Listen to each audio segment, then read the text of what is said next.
Salut tout le monde, j'espère que tout le monde va bien.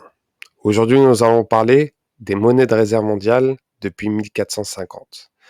Nous allons essayer de comprendre la situation actuelle concernant le dollar et les conséquences économiques mondiales. Depuis 1450, il y a eu 6 périodes majeures de monnaie de réserve mondiale.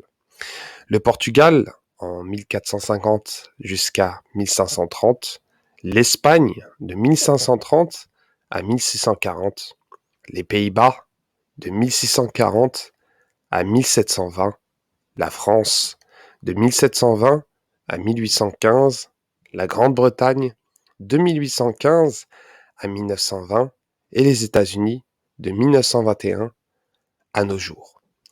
Si vous remarquez, c'est que la plupart de ces 6 pays, la durée moyenne des devises est de 94 ans. Le dollar américain est actuellement la monnaie de réserve mondiale depuis environ 99 ans. Et la question qu'on doit se poser, mais quand le dollar va disparaître? Mais juste avant, parlons un peu des monnaies qui ont précédé le dollar. Commençons par les 3 dernières. La France détenait la monnaie de réserve mondiale de 1720 à 1815. Donc, la compagnie néerlandaise des Indes orientales fit faillite à la fin du XVIIIe siècle. Cela était principalement dû à la guerre contre l'Empire britannique en Asie, après la bulle des tulipomanies.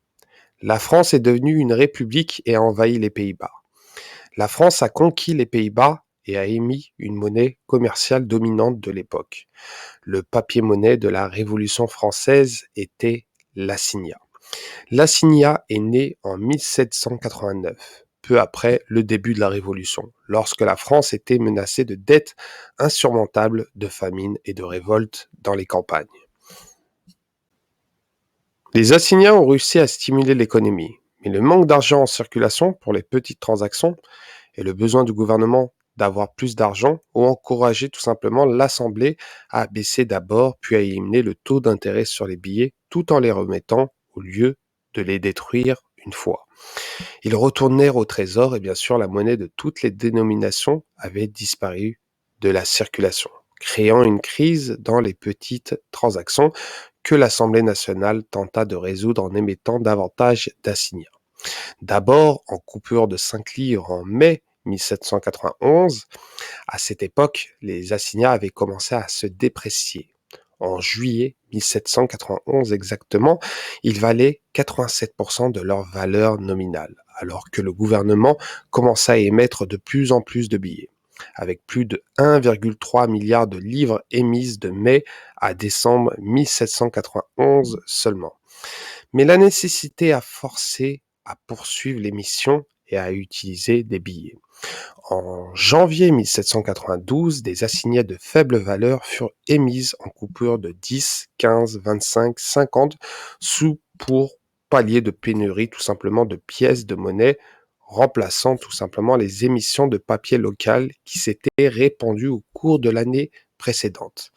Ce qui est très intéressant, c'est que l'une des principales raisons de l'échec de la France en matière de monnaie mondiale était la dévaluation du papier. La Grande-Bretagne détenait la monnaie de réserve mondiale de 1815 à 1920. La montée en puissance de la Compagnie britannique des Indes orientales est mise dans la monnaie britannique dominante de l'époque. Les entreprises britanniques étaient les leaders du secteur et les assureurs britanniques sont devenus les principaux assureurs du commerce mondial. Les années 1920 ont été pour le Royaume-Uni une période de dépression, de déflation et de déclin constant de son ancienne prééminence économique. Après la fin du boom d'après-guerre de 1919 à 1920, le chômage au Royaume-Uni a fortement augmenté pour atteindre plus de 10% et de rester surtout très élevé jusqu'à la Seconde Guerre mondiale. L'une des caractéristiques majeures de l'économie britannique dans les années 1920 était le désir de maintenir la valeur du livre sterling à son niveau d'avant-guerre, soit 4,86 $. Il s'agissait en partie d'une décision politique, le sentiment qu'une livre forte était un élément clé du succès économique passé de la Grande-Bretagne. Pendant la guerre, le livre sterling avait relativement bien conservé sa valeur grâce aux prêts américains. Mais avec la fin de la guerre et le tarissement des prêts américains, le livre sterling a commencé à chuter. L'inflation américaine était très faible. Cela signifiait que le Royaume-Uni visait effectivement la déflation. Donc la tentative de maintenir le livre sterling à un taux de change fixe surévalué a été un facteur clé contribuant à la déflation et au ralentissement de la croissance économique.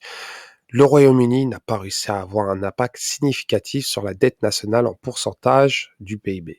Cela présente des parallèles intéressants aujourd'hui, car l'expérience du Royaume-Uni montre que réduire les dépenses pendant la récession déflationniste, ça peut s'avérer contre-productif pour réduire le fardeau de la dette.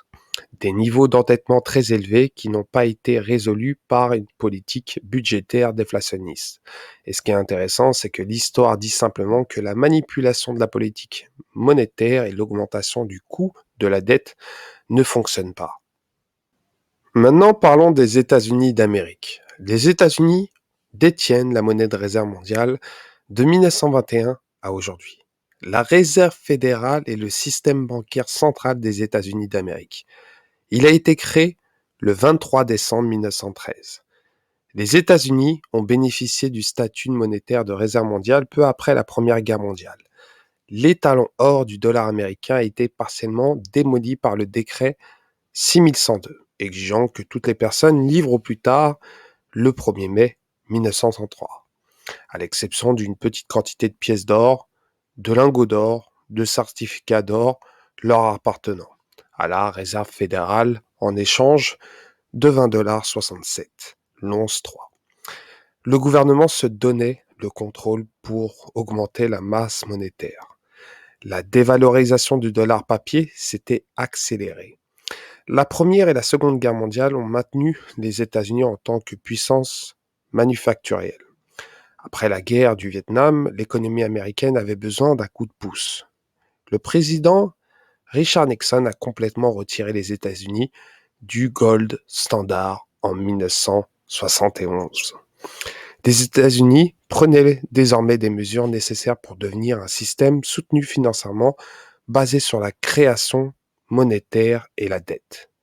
En 1980, la dette américaine s'élevait à environ 800 milliards de dollars.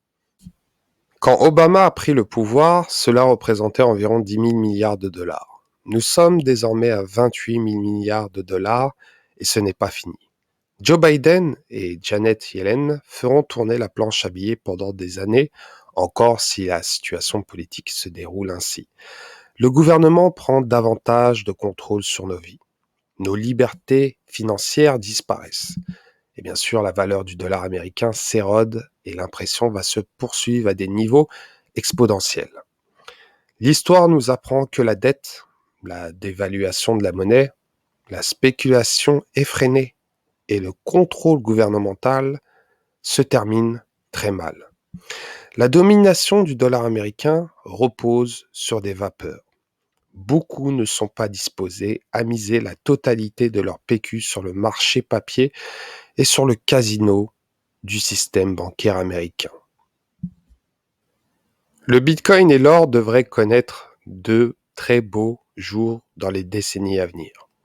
Donc le risque, aujourd'hui, est bien plus grand que jamais. Nous sommes dans la mer de toutes les bulles d'actifs. Cette bulle des dernières décennies est due à la dette. Cette expansion du crédit est historique et exponentielle. La dette des entreprises, la dette publique et la dette des consommateurs atteignent des niveaux sans précédent. L'expansion de la masse monétaire fonctionne pendant un petit moment, jusqu'à que ce ne soit malheureusement plus le cas. Personne parle du naufrage de notre système monétaire et de ses causes. La relance des banques centrales et la création monétaire sont les seuls événements que nous attendons avec impatience. Ou en tout cas, le déploiement du vaccin, du futur vaccin, pourrait être embarrassante et irréaliste. Donc voici cette vidéo concernant la monnaie de réserve et l'histoire du dollar, de sa création et de sa dette. J'espère qu'elle vous a plu, donc n'hésitez pas à commenter, likez et à vous abonner. Et je vous dis à la prochaine.